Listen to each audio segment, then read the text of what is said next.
titled The Law of Association. The Law of Association. Our memory verse is taken from the book of 1 Corinthians chapter 15, verse 33. 1 Corinthians 15:33, and it says, "Be not deceived, evil communications corrupt good manners." Be not deceived, evil communications corrupt good manners.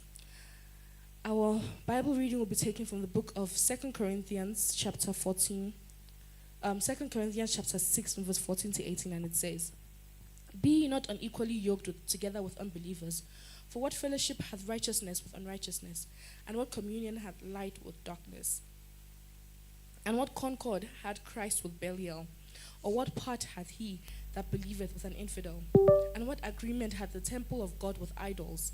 For ye are the temple of the living God. And as God hath said, I will dwell in them and walk in them, and I will be their God, and they shall be my people.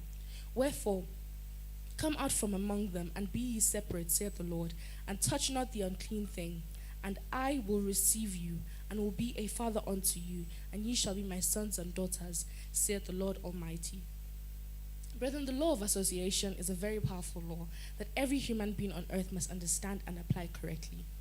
We know very well that if you are in the company of fools, you are also considered a fool. If you're in the company of intellect, you're also considered intellect. If you're in the company of drunkards and you say that you don't drink, I think it's very difficult for people to believe you, right? Because you keep such company. So we need to understand that this law is very powerful and that every human being on earth must understand and apply it correctly.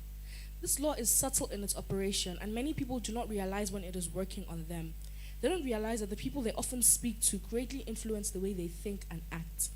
The law states that an individual becomes like the people that he or she associate with.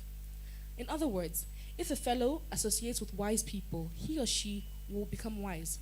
Likewise, if the fellow associates with foolish people, he or she will become foolish.